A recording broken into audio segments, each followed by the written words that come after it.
Hello, peepers. I am Burb again. Deal with it.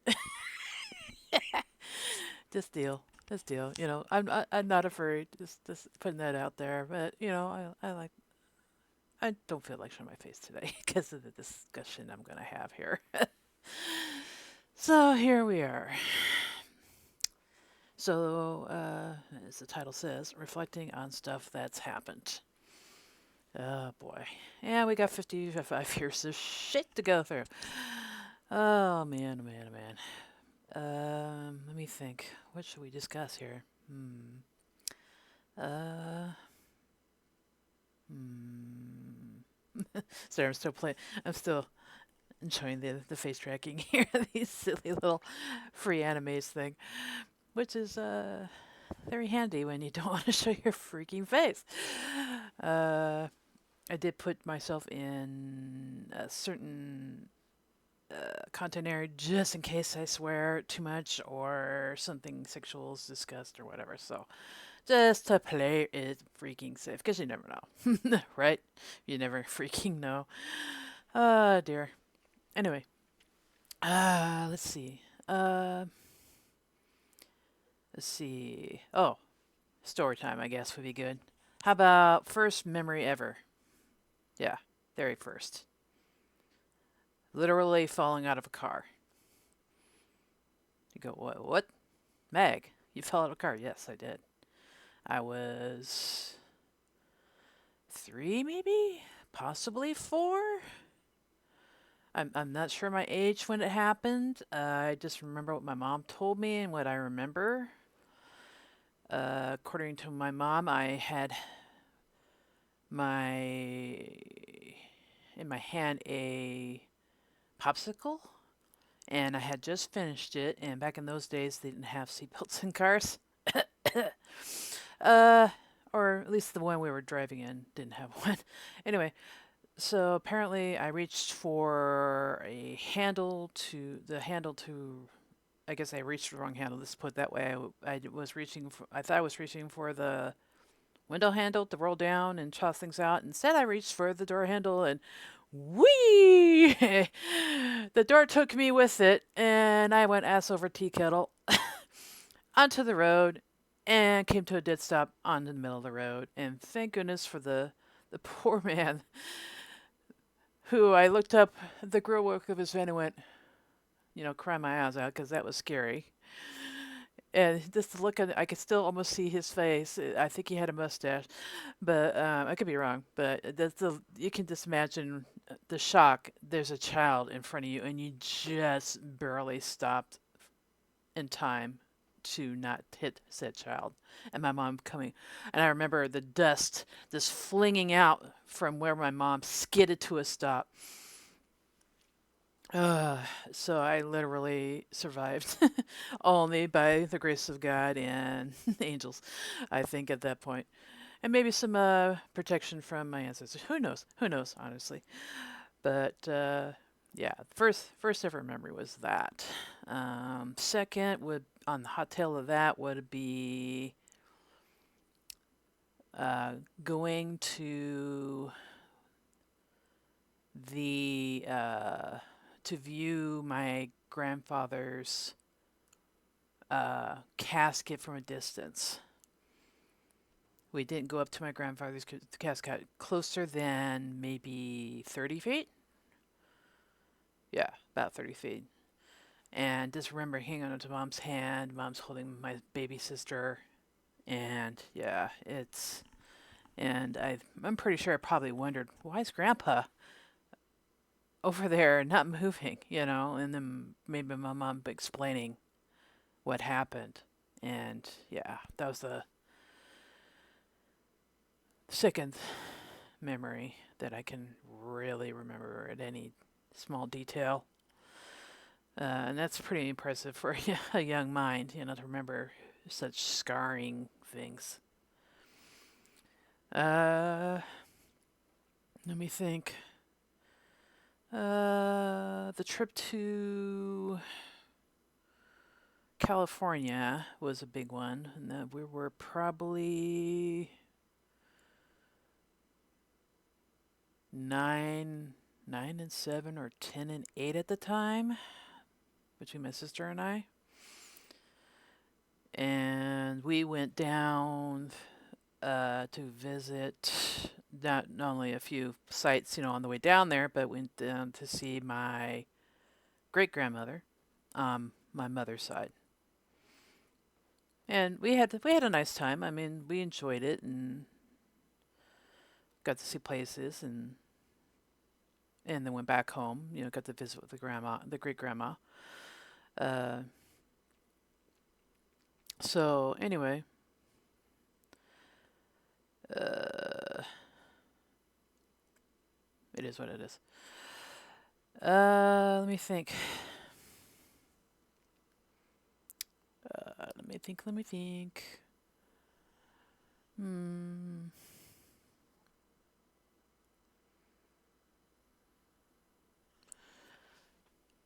Living through the 70s, I remember the disco era and how things changed over from we used to go to the record store, a good number of times, and when we went out to the next biggest city and check out the records and seeing what was out and who was number one, through whatever that they had out. And I remember the day that Thriller became number one over Saturday Night Fever. I mean, talk about a moment in history right there that you lived through.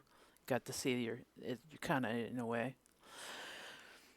Uh, I remember being in high school and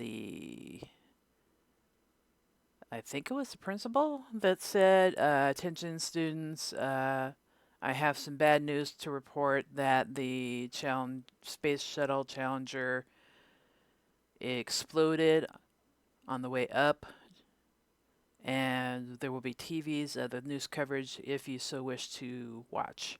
And I went out there and I watched and I went, oh, that that was that was bad. Yeah. Uh, someone didn't someone didn't check that shuttle too well, obviously. Oh man.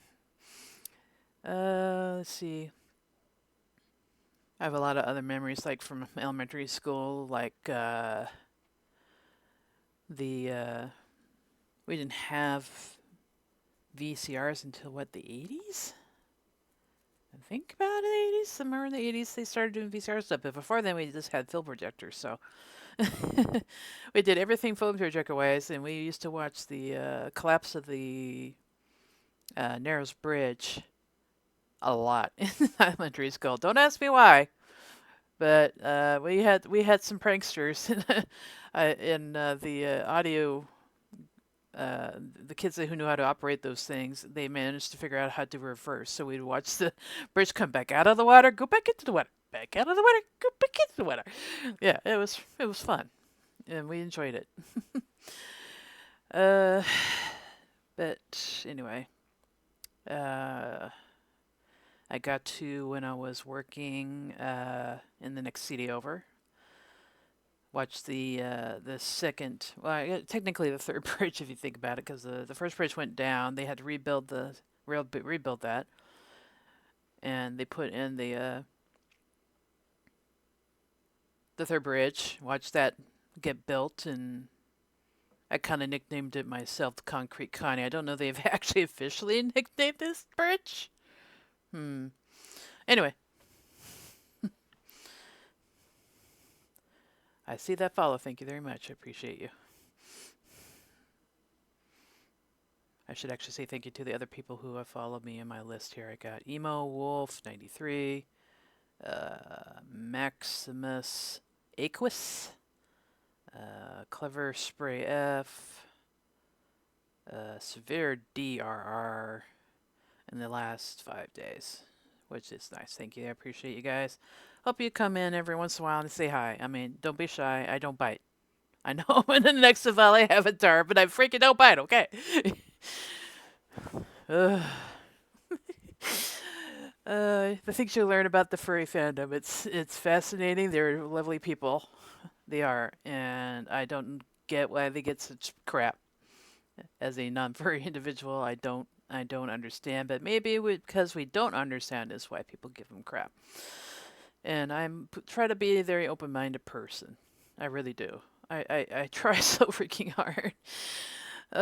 Like I'm still struggling with the whole gender thing, and I do slip up, and it's just like, hey, I've had 40 plus years of calling she, he, and then out of the blue we get they, them, it's, z, z. I mean, I don't even. There's so many, and it's like, um, give me a break, please. Give us that have been around a while a little bit of a break on that. Let's see. Hey, can you not? And then it's like, oh, right, sorry. That's how you can say, I'm sorry. I'll try best I can, but you gotta give us a teeny tiny of a break, please. uh, anyway, let's see what else is going on in the world. Let's see. Let me think. Oh, really good memory for me was my first time I ever voted. I just got my vote card, and I'm like, Dad, I don't know who to vote for. And I think it was Reagan and Dukakis. Anyway, so I said, Dad, who do I vote for? And he said, honey, just pick the lesser of two evils if you can't decide. I'm like, thanks, Dad. Yep. Uh, the struggle was real. Yeah, and then I found out that in high school they did a test of where your leanings were, and I was like, oh, okay, cool. I'm a moderate conservative. That means I can listen to the other side. Yes, I'll take it. I'll freaking take it.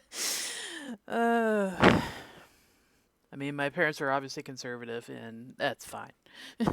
This is fine. Luckily, my family didn't. I mean, my grandparents died when I was young.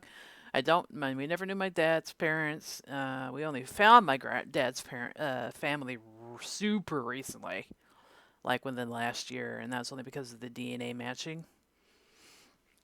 And I've reached out to a couple of his half sisters. So, yay. That was exciting. It was like, yay, they're still alive and I could talk to them and hope that they're willing to talk to us and give us, answers that only they might have. Especially the one that apparently was the only one that was told about my dad. Because apparently the other ones were not told about my dad, which makes me go, hmm. Anyway, so yeah, that was a whole kilo of fish that I opened up with that little DNA test. Uh, and I'm thankful for it. I found cousins I never heard of. It's like, okay, I have a cousin over on this side. I have a cousin on this side. This is how far back they are. You know, if they're related, I got my mom's DNA at the same time as mine, so I know who's my mom's side versus my dad's side because of that. And thankfully, I got that before mom passed. So it's so important to have at least one parent you can go up against and say, okay, for sure, who's who. So if you haven't done your DNA and you really want to know who's who on your side, and someone's still kicking it with you and on the living side, get the test done. You and the parent, at least one parent. If you can get both, great. You can say, okay, this is dad's side for sure. This is mom's side for sure. And yeah. Anyway, so as some people know, my dad did pass away. It was sudden. It was not expected at all. Uh, and yeah, that was hard. And I got kind of through it the best of my ability. Um, Mom was harder. Mom was harder because of what she went through with the dementia. And do not wish that my worst fucking enemy. Do not. I mean, they're not the same person. They are not. Um, anyway, before that happened, yeah, Before that happened, and Mom went down that dementia sinkhole, never to come out. Let's just say I associated with who I believe it might have been a narcissistic type personality. I honestly have no proof one way or the other. I'm just stating an opinion. I'm not saying the name, but let's just say, and there was another one too, actually, but both people I moderated for. Uh, and I gave the first guy 3 strikes and said, I'm done. I can't be around someone like this. And second guy, how do I put this? There was a comment made during a stream that I didn't appreciate from somebody else that was in the stream playing with us at the time.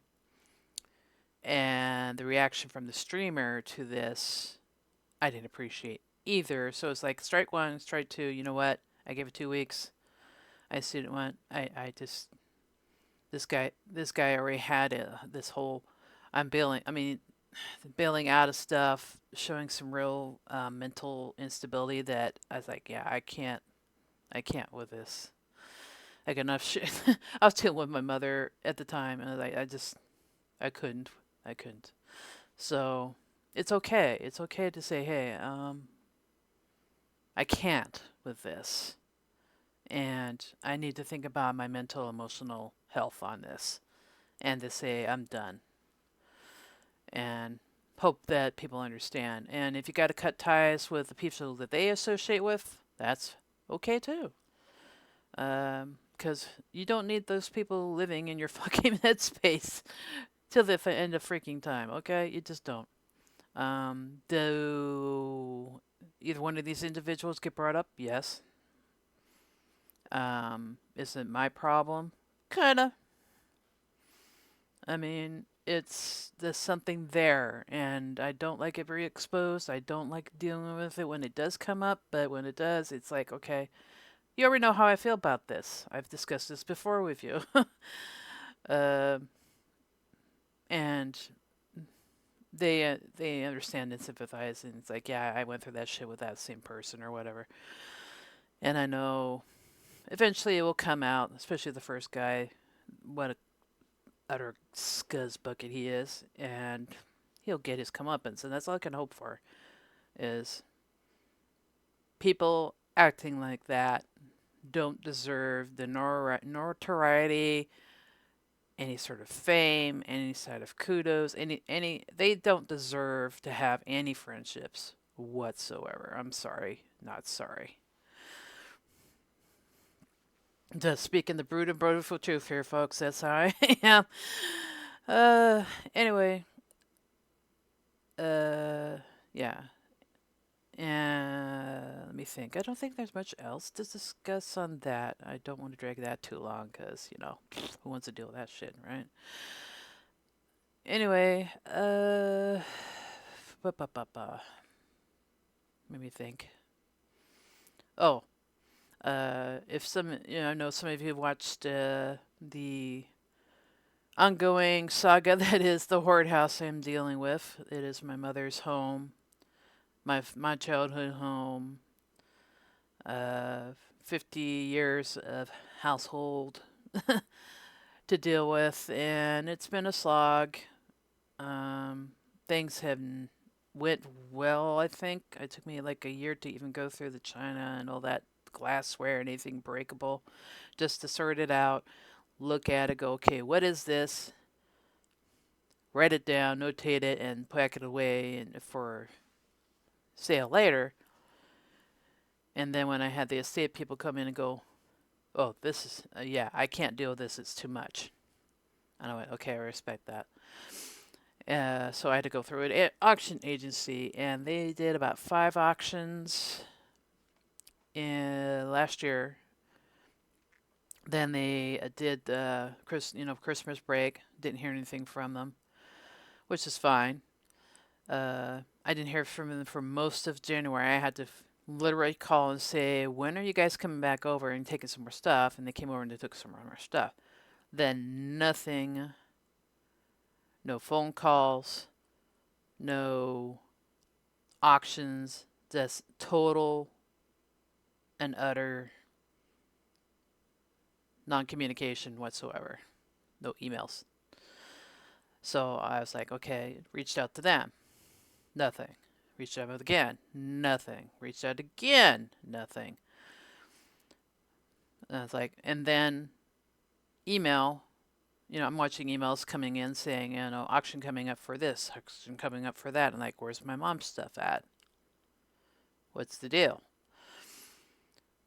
Still nothing. Then an email comes saying that somebody else they changed their name and there's other names associated with it. And like, did they sell their company? What's going on? So I had to like say, can someone contact me? I talked to, the lady, this is the lady I was in contact with a contract with, and she has stuff on hand and I want to know what's going on. Never got anything off the email, so I had to call and left a message. Guy called me back, said, "Yeah, we took over the website.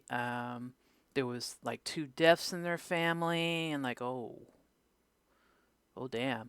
Okay, that explains kind of why it's radio silence, but professional courtesy is if you're dealing with something, at least have common courtesy to say, hey, by the way, we're dealing with something right now, and we'll get to you when we can. At least give someone that common freaking courtesy. No, I didn't get nothing like that. And I really need to contact these guys again because I emailed them last week and said I need you guys to tell the lady I have a contract with to please sell what she has on hand. And I have heard nothing. So I'm probably going to have to make another phone call, leave another message saying, listen, I emailed you. I haven't heard anything back. Saying, hey, we got your email and it's been passed on and this is when we're going to do something or whatever. So I'm going to have to call back. I'm going to have to basically say, okay, enough is enough. It's been 4 freaking months and I need to see something happen here. She needs to have that stuff sold. I don't want this bull s excuse of she doesn't think it's worth anything. She did 5 auctions worth of stuff, and then out of the blue, it's not worth anything. BS. No excuse for that. Or maybe he's just saying that to make me want to pull plug. And you know what? No, that's not happening because I know I read that freaking contract.